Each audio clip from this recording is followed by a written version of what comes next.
ओम नारायण नारायण नारायण नारायण। सब मित्रों को राम राम। सबका स्वागत है दोस्तों। कैसे हैं आप सब दोस्तों? सर्वप्रथम आप सभी मित्रों को दीपावली की ढेर सारी शुभकामनाएं। पिछले हफ्ते की 3 नवंबर की जो फिल्में मुझसे छूट गई थी रिव्यू करना, उन्हीं में से एक है थ्री ऑफ अस, जिसका अभी हम रिव्यू करने जा रहे हैं। फिल्म के राइटर और डायरेक्टर है अविनाश अरुण। फिल्म में शेफाली शाह, जयदीप अहलावत, स्वानंद किरकिरे, कादम्बरी कदम आदि आदि मुख्य भूमिका में है और फिल्म मात्र 1 घंटे और 39 मिनट की है। कहानी के बारे में संक्षिप्त में बताऊं तो शैलजा और दीपांकर देसाई ये दोनों पति पत्नी मुंबई में रहते हैं। दोनों ही काम करते हैं, एक दूसरे से बहुत प्रेम करते हैं, एक दूसरे की बहुत केयर करते हैं।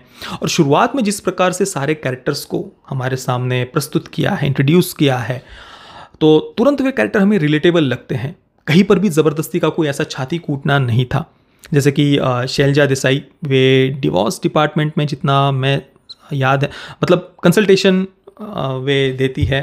जो भी पति पत्नी अलग होना चाहते हैं उनकी बातें वे सुनती है, उनको कुछ सलाह आदि देना, ये उसका काम है। और जब वे अपने काम को छोड़ रही होती है, आखिरी दिन जब उनका ऑफिस में होता है, तो जितने भी उनके सहकर्मी हैं वे उनका धन्यवाद देते हैं, केक आदि काटा जाता है। तो बिल्कुल हम रिलेटेबल कैरेक्टर्स हमें दिखाई देते हैं। और जो पति भी है स्वानंद किरकिरे, उन्होंने दीपांकर देसाई की भूमिका निभाई है। वे अपनी पत्नी की बहुत केयर करते हैं। और शुरुआत में शैलजा के कैरेक्टर को देखकर हमें तुरंत पता भी चल जाता है कि उसे बातें याद नहीं रह रही, डिमेंशिया की उसे बीमारी है। और छोटी छोटी बातों को भी वो अपनी डायरी में लिख करके रखती है ताकि बाद में उसे याद आ पाए। और उनके पति दीपांकर वे अपनी पत्नी की बहुत केयर भी कर रहे हैं। अब शैलजा सब कुछ भूल जाए उससे पहले उसे लगता है कि उसे एक बार अपने गांव कोकण में जा कर के आना है। हालांकि एक बात का मुझे आश्चर्य हुआ कि इतने वर्षों के साथ में दोनों पति पत्नी एक साथ रह रहे होते हैं। उनका एक बेटा भी है जिसका बीच बीच में वीडियो कॉल आता रहता है। तो इतने वर्षों तक साथ में रहने के बाद भी दीपांकर को अभी भी अपनी पत्नी के बचपन के बारे में, गाँव के बारे में कुछ भी नहीं पता होता। तो ये बात थोड़ी सी मुझे मतलब विश्वास करने जैसे नहीं लगी। परंतु जब शैलजा कहती है अपने पति से कि मुझे कोकण जाना है, तो दीपांकर तुरंत उसे लेकर के जाता है। वो अपनी पत्नी की बहुत केयर भी कर रहा है। तो काफ़ी प्यारे कैरेक्टर्स हमें लगते हैं। और कोकण में जाने के बाद भी वो जो गांव का वातावरण उन्होंने जिस प्रकार का दिखाया है, बहुत ही प्यारे कैरेक्टर्स, मिलनसार सबका स्वभाव, और बचपन के अपने मित्रों को सबको वो जा कर के मिलती है। तो जैसे कि मैंने कहा, एक अपनत्व उन कैरेक्टर्स के साथ में हम तुरंत फील करते हैं। शैलजा अपने बचपन के घर में भी जाती है। वहाँ पर जाने के बाद में घर के पीछे जो कुआं होता है उसे देखने के बाद शैलजा एकदम से स्तब्ध हो जाती है, डर जाती है और पीछे हो जाती है। वहाँ पर तुरंत बताया नहीं गया कि क्या हुआ था उस कुएं के पास में। वो एक सस्पेंस उन्होंने एंडिंग तक बना करके रखा है। और फिर गाँव में जाने के बाद में प्रदीप कामत, जिससे बचपन में शैलजा प्रेम करती थी स्कूल में जब वो थी, तो उसे भी वो ढूंढती है। और प्रदीप कामत और अपने पति के साथ में वो पूरे कोकण में अलग अलग जगहों पर वो घूम रही है। बचपन की यादों को वो ताज़ा कर रही था कि सब कुछ भूलने से पहले एक बार, आखिरी बार वो ये सब देखना चाहती थी। और साथ में ही प्रदीप कामत, जिससे वो बचपन में स्कूल में प्रेम करती थी और उसे बिना बताए ही वो उसे छोड़कर चली गई थी, और 30 वर्षों तक वो फिर से कभी भी वहाँ वापस नहीं गई थी, प्रदीप कामत से नहीं मिली थी। तो एक बार वो उससे क्षमा मांगना चाहती थी कि मैं बिना बताए चली गई थी, और अपने आप को लिबरेट करना चाहती है उस बोझ से। ये कुल मिलाकर फिल्म की थीम है, कहानी है।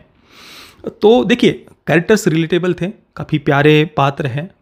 हाँ, एक रियलिस्टिक सब कुछ रियल लोकेशंस पर फिल्म को शूट किया गया है। बहुत ही सुंदरता से कोकण की सुंदरता को उन्होंने दिखाया है। कैरेक्टर्स बड़े प्यारे, लवेबल थे। ये सारी बातें फिल्म की अच्छी है। पर जो बात मुझे फिल्म की पसंद नहीं आई, जिससे मैं कम से कम एग्री नहीं करता, इससे पहले भी इस पर मैं चर्चा कर चुका हूं, कि ये जो भूतकाल के भूत को पकड़कर रोते बैठने को जो रोमांटिसाइज किया जाता है, भाई ये सही नहीं है। बचपन में कभी किसी के प्रति आकर्षण था और अभी 30 वर्षों के साथ बाद भी अभी भी उसी बात की गांठ बांध कर तुम अंदर कुढ़ रहे हो, अपने आप को कोस रहे हो, परेशान हो, दुखी हो, चिंतित हो। उसी 30 वर्ष पहले की बात की गांठ अभी भी बांध कर रखी। भाई ये सही नहीं है और इस बात को रोमांटिसाइज नहीं किया जाना चाहिए। हो गया, आगे बढ़ो। क्या उसी भूतकाल के भूत को पकड़कर रो रहे हो? शैलजा भी और प्रदीप कामत भी बिल्कुल ऐसे उदास, मायूस चेहरे, जैसे कि बहुत बड़ा कुछ अन्याय अत्याचार हो गया हो, चिंतित है, पीड़ित है, भाई वो ठीक है, कैरेक्टर्स अच्छे थे, प्यारे हैं, परिवारों का वातावरण, चाहे वो प्रदीप कामत हो, उसकी पत्नी, 2 बेटियां दिखाई है, सब बहुत अच्छा था, बिल्कुल अच्छा था, रिलेटेबल भी कैरेक्टर्स थे। पर ये जो बात है ना, भूतकाल के भूत को पकड़कर रोते बैठना, इसको रोमांटिसाइज नहीं किया जाना चाहिए। लिबरेट हम ऐसे कभी नहीं हो सकते। भूतकाल की यादों को पकड़कर अगर हम बैठे तो वो बातें हमें और ज़्यादा बांधती है। आसक्ति को छोड़ना, किसी के प्रति मोह हो, राग हो, उन बंधनों को तोड़ देना, उससे हम लिबरेट होते हैं। मन के विचारों से पृथक होने से, उस आसक्ति से पृथक होने से हम लिबरेट होते हैं। और ज़्यादा उससे जुड़कर रोते बैठने से वो भावनाएं, वो विचार और ज़्यादा दृढ़ होते जाते हैं, वो लकीरें और ज़्यादा गहरी होती जाती है, उससे लिबरेट नहीं होते, और ज़्यादा बंधन में बंधते हैं। तो ये जो लिबरेशन का जो कंसेप्ट है ना वेस्टर्न, इससे हमारा वेदांत दर्शन, भारतीय दर्शन बिल्कुल ही अलग है। भारतीय दर्शन के अनुसार सेल्फ रियलाइजेशन या लिबरेशन, मुक्ति, उसकी संकल्पना वेस्ट से बिल्कुल अलग है। तो ये बात कम से कम मुझे हर बार फील होती है जब भी ऐसा कुछ दिखाया जाता है ना, कि कोई कैरेक्टर है और वो अपनी पुरानी यादों को लेकर के अभी भी 25, 30, 35 वर्षों के बाद में रो रहा है। और सबसे महत्वपूर्ण बात, प्यार, कोई बचपन में किसी के प्रति था आकर्षण, भाई था, उसको प्यार का नाम दे करके अभी भी तुम कुछ ऐसा प्यार, कुछ बहुत जैसे जादुई चीज हो, और तुम अब जीवन में, तुम्हारी विवाह हो गया, शादी हो गई, तो बचपन की उस प्यार को लेकर अभी भी तुम रो रहे हो। भाई प्रेम केवल एक भावना है जो हम अपने माँ के प्रति, पिता के प्रति, बच्चों के प्रति, भाई के प्रति, बहन के प्रति, प्राणियों के प्रति हम व्यक्त करते हैं। वो केवल एक भाव है प्रेम, वो कोई ऐसी जादुई चीज नहीं है, कुछ जोड़ियां बना दी हो और कुछ पहली नजर वाला प्यार, और वो अंदर से कुछ ऐसी गुदगुदी हो गई और वो उस बात को अभी पकड़ कर बैठना है, जीवन भर रोते बैठना है।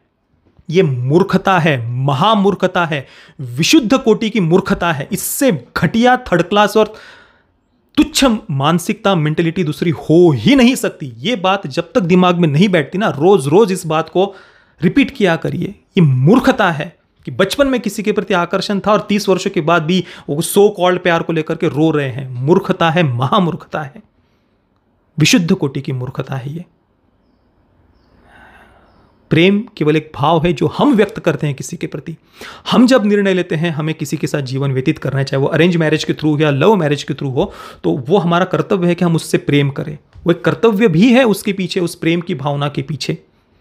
वो कोई जादुई चीज नहीं है जो हो गया पहली नजर वाला प्यार और बस जीवन भर रोते बैठो उसको लेकर के, ऐसा नहीं होता है। ठीक है, हम किसी के साथ समय ज्यादा व्यतीत करते हैं तो उसके प्रति अपनत्व हो जाता है, आसक्ति हो जाती है, तो आसक्ति है, उससे उस आसक्ति को तोड़कर आगे बढ़ना हमारा कर्तव्य है। उन्हीं विचारों में बंद कर फिर रोते बैठो जीवन भर, ये मूर्खता है भाई।